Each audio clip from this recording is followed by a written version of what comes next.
سر شعبان کے حوالے سے پہلا جو استدلال کیا جاتا ہے نا وہ سورہ دخان کی آیت نمبر 3 سے استدلال کیا جاتا ہے کہ اللہ رب العزت فرماتا ہے انا انزلناہ فی لیلۃ مبارکہ، اللہ نے اس قرآن کو لیلہ مبارکہ میں نازل فرمایا۔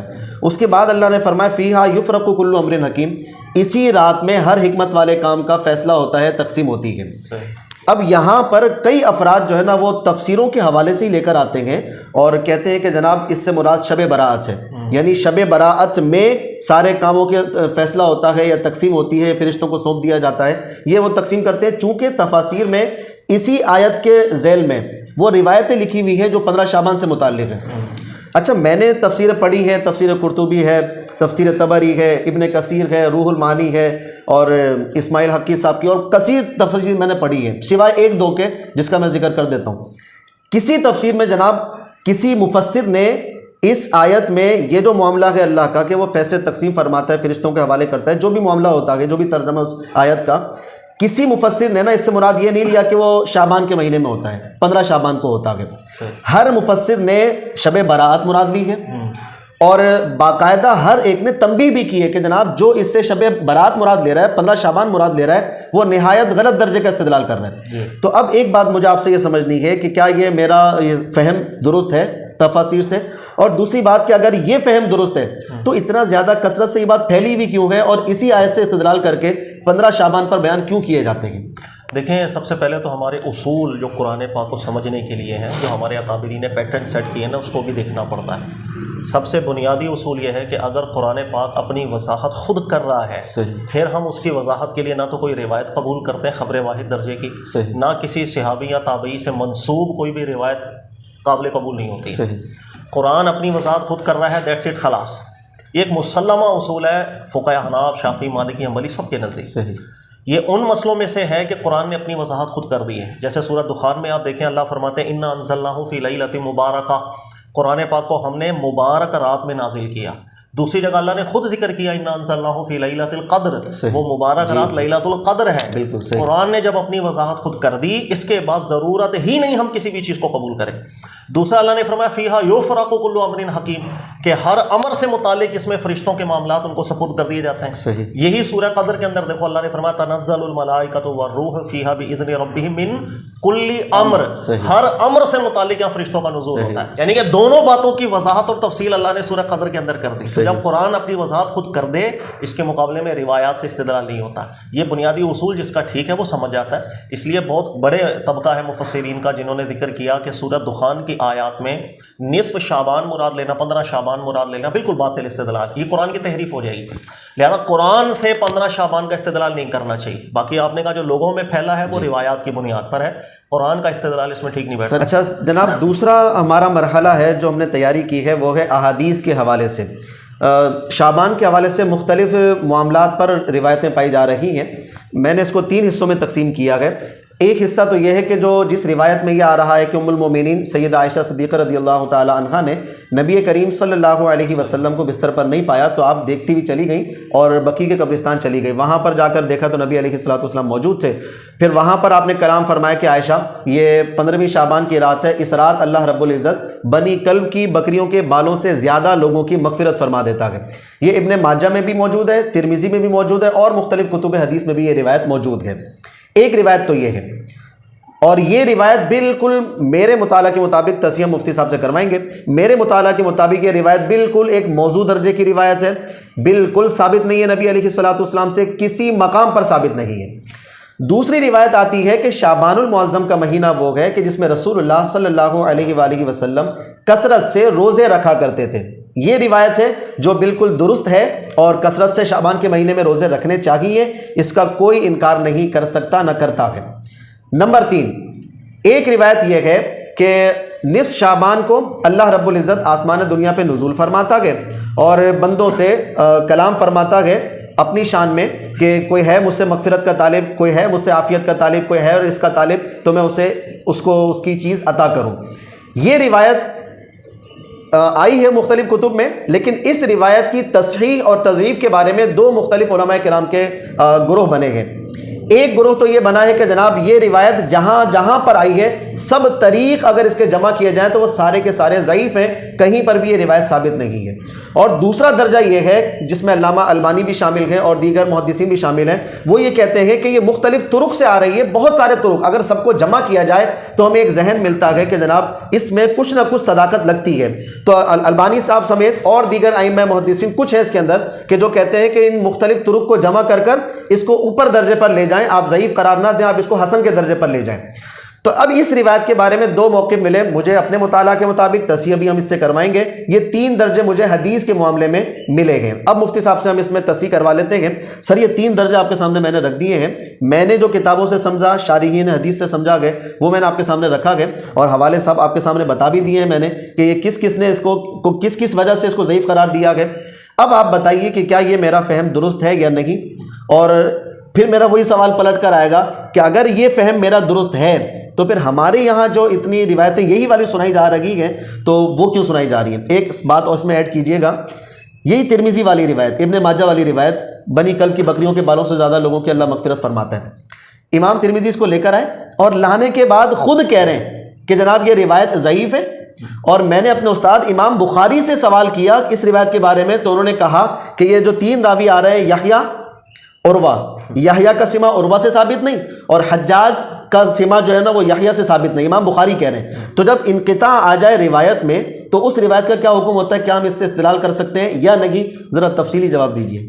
سر آپ نے آدھے گھنٹے کا سوال کیا ہے، میں خود سر اصل میں آج میں آپ سے معذرت چاہتا ہوں، کیونکہ وہ تصحیح کروانے آیا ہوں۔ دیکھیں یہ بحث لمبی ہے، میں 2-3 نقطے بیان کرتا ہوں، سننے والوں کو فائدہ دیں گے۔ اگر کوئی قابل عالم ہوتا ہے نا، اگر وہ کسی حدیث کی صحت پہ اختلاف ہو جائے، اس کا رجحان اگر حدیث کی صحت پہ جا رہا ہے، وہ عمل کر رہا ہے، گناہ گار نہیں ہوگا اللہ کی، یہ بات ذہن میں رکھ لیجیے۔ ٹھیک ہے۔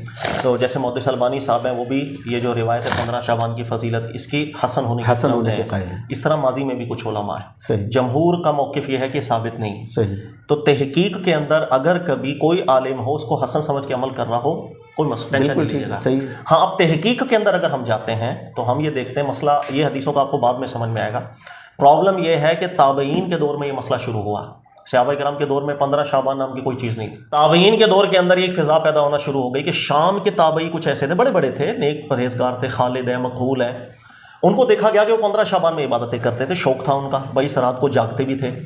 اور مدینہ کے جو تابعین تھے، ابن ابی ملیکہ دیکھ لیں، عبد الرحمن بن زید بن اسلم، امام مالک، مدینہ کے جو تابعین تھے وہ بہت سختی کے ساتھ 15 شعبان کی باتوں کو رد کر کے کہتے تھے یہ بدعت ہے اور یہ اسرائیلی روایتیں ہیں، ہمارے دین اسلام کو نقصان پہنچانے کے لیے آئی ہیں۔ تابعین کے دور میں سب سے پہلے مسئلہ شروع ہوا۔ اس لیے آج بھی اگر آپ دیکھیں گے کہ بھائی 15 شعبان کی ہمارے دین میں کوئی اصل نہیں ہے، تو وہ پلٹ کے یہی کہتے ہیں کہ نہیں یار، بڑے بڑے تابعین شام کے جو تھے، خالد نام ہے غالباً، مقبول ہے، وہی عبادت کرتے ہیں۔ لیکن دوسرا رخ بھی سامنے رکھنا چاہیے کہ مدینہ کے تابعین ان چیزوں کو بدعت قرار دیتے تھے اور ان چیزوں کو کہتے تھے لوگوں نے اپنی طرف سے بنائی ہیں۔ 15 شعبان کی کوئی چیز ہمارے دین میں ثابت نہیں، اسرائیلی باتیں ہیں، اللہ کے نبی علیہ السلام کا نام لے کر کے گڑھ دی گئی ہیں۔ یہ ہے اصل میں بنیاد جو تابعین کے دور سے پیدا ہوگی۔ 2 طبقے بن گئے تھے۔ جب یہ آگے گیا معاملہ تو دیکھا گیا کہ قصے کہانی بنانے والوں نے اللہ کے نبی علیہ السلام سے منسوب بھی باتیں بنا لی ہیں، بہت سے واقعات، مثلا نمازوں کی فضیلتیں، 15 شعبان میں جس نے فلاں نماز پڑھی اتنا ثواب، اتنا ثواب، بالاتفاق محققین کہ یہ سب حدیثیں جھوٹی ہیں، اللہ کے نبی علیہ السلام پر جھوٹ باندھا گیا ہے۔ اس کے علاوہ بھی بہت سے فضائل کی کچھ روایتیں جو بالکل موضوع ہیں۔ ہاں کچھ روایات ایسی آ گئی ہیں جس کو ہم موضوع تو نہیں کہہ سکتے، محققین کا جھوٹ تو نہیں ہے، لیکن وہ سب کی سب ضعیف ہے۔ تو یہاں پھر محققین کے 2 طبقے پیدا ہونا شروع ہو گئے۔ ایک جمہور محققین غور کرتے ہیں، انہیں ایسا لگتا ہے کہ تابعین کے دور میں موقف یہ تھا، یا تو یہ اسرائیلی باتیں دین اسلام کو نقصان پہنچانے کے لیے، کیوں؟ ہمارے دن میں لیلۃ القدر کی عظمت کا بیان ہے، اور لیلۃ القدر کو چھوڑ کے ایک اور رات کا تصور آ جائے تو وہ کس کو نقصان پہنچا رہا ہے؟ وہ لیلۃ القدر کو نقصان پہنچا رہا ہے۔ نمبر 2، اللہ نے قرآن میں لیلۃ القدر کے حوالے سے ذکر فرمایا کہ اس کے اندر بہت سے تقدیری فیصلے ہوتے ہیں، ہم لوگ کہاں لے جاتے ہیں اس کو؟ شب برات پہ لے جاتے ہیں۔ تو جو علماء یہ سمجھتے ہیں کہ ہمارے دین کو نقصان پہنچانے کے لیے یہ باتیں آئی تھیں، تو وہ کہتے ہیں کہ ان میں سے کسی بھی چیز کو ہم متن کی نقارت کی بنیاد پر قبول نہیں کر سکتے۔ ہر حدیث کثرت ترک سے، ہر ضعیف کثرت ترک سے حسن نہیں ہوتی، بلکہ اگر متن میں نکارت ہو تو ناقابل قبول ہوتی ہے. صحیح. اسی وجہ سے ایک بہت بڑا طبقہ علماء کا ہے جو اس کام کو بدعت سمجھتا ہے. بالکل ایبسولوٹلی ضعیف حدیثیں بالکل ناقابل قبول ہے کہ اس کے متن میں نکارت آتی ہے. لیکن ایک دوسرا طبقہ علماء کا ہے وہ اس کے متن کو نکارت میں نہیں ڈالتا. ہاں وہ یہ بھی نہیں کہتا کہ شب برات میں رزق کی فیصلے ہوں گے، دیگر امور کے فیصلے ہوتے ہیں، یہ چیزیں نہیں کہتا. صرف عبادت کے معاملے کے اندر ایک فضیلت آئی ہے، کوئی کر لیتا ہے انفرادی حیثیت میں تو کر لے. ہاں یہ بات زیادہ سمجھ میں آ رہی ہے، اور اس سے بڑا مجھے ابھی نقطہ بھی ایک نیا ملا ہے کہ یہ اس اسرائیلی روایات کو ذہن میں رکھا علماء نے، تب جا کے اتنا بڑا حکم لگایا گیا کہ یہ بالکل جو ہے نا وہ اس کو بدعت میں شمار کیا گیا اور منع کیا ہے سختی سے. ہاں اسی وجہ سے اس کے ذوف کو حسن قرار نہیں دیا. متن میں نکارت ہو جائے. اصل میں یہی نقطہ میرا باقی تھا کہ اگر علامہ المانی صاحب دیگر محدثین اس کو طرق سے، مختلف طرق سے اگر حسن بنا رہے ہیں تو دوسرے علماء جو نہیں بنا رہے تھے وہ انکار کیوں کر رہے تھے؟ وہ سمجھ میں نہیں آ رہی تھی بات. کر رہے تھے ہر ضعیف حسن نہیں ہوتا کثرت طرق سے.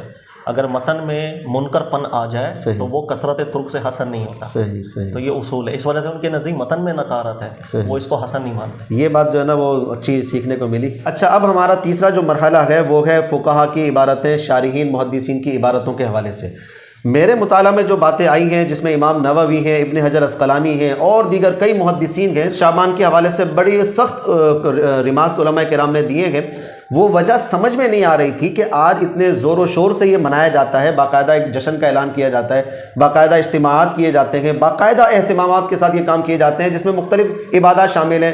15 شعبان کو جو ہے وہ 6 نوافل پڑھے جاتے ہیں مغرب کے بعد، رات صلاۃ التسبیح جماعت کے ساتھ ہوتی ہے. اسی طریقے سے اجتماع کثیر ہو جاتے ہیں اس کے اندر. تو وہ بہت زیادہ ذہن جو ہے نا وہ شش و پنج میں مبتلا تھا. اب ہم عبارتوں کی طرف آ جاتے ہیں. جو ہمارے علماء نے اتنی سخت عبارتیں لکھی ہیں وہ کیوں لکھی؟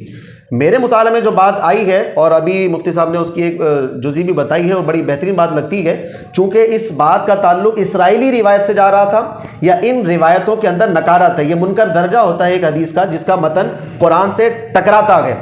تو جس روایت کا متن قرآن سے ٹکرائے وہ پھر 1000 جگہ سے کیوں نہ آ رہی ہو، پھر ہم اس کو قبول نہیں کر سکتے. بات بڑی ویلڈ ہے اور بہت اچھی ہے. اس پر ہم مفتی صاحب سے وضاحت لیتے ہیں اور بیچ میں کچھ عبارت بھی پڑھ کے سناؤں گا امام نووی کی، بالخصوص ابن حجر عسقلانی کی، کہ انہوں نے کتنے بڑے طریقے سے کامنٹس دیے گئے، بڑے خطرناک کامنٹس دیے گئے شعبان کے اندر عبادت کے حوالے سے. سر فقہا کی عبارتیں آپ کے سامنے موجود ہیں، آپ کی اسٹڈی میں ہوگی، میں اپنی تصحیح کے لیے اس میں حاضر ہوا ہوں. امام نووی کو ہم پڑھتے ہیں. انہوں نے جب مسلم کی شرح لکھی ہے اس کے اندر وہ کہتے ہیں قاتل اللہ وادعا، جس نے یہ شعبان کے معاملات کی ابتدا کی ہے، نمازوں کی ابتدا کر لی ہے، جس نے ابتدا کی ہے اللہ اس کو ہلاک کرے، غرق کر دے. سر یہ اتنے خطرناک جملے آئے.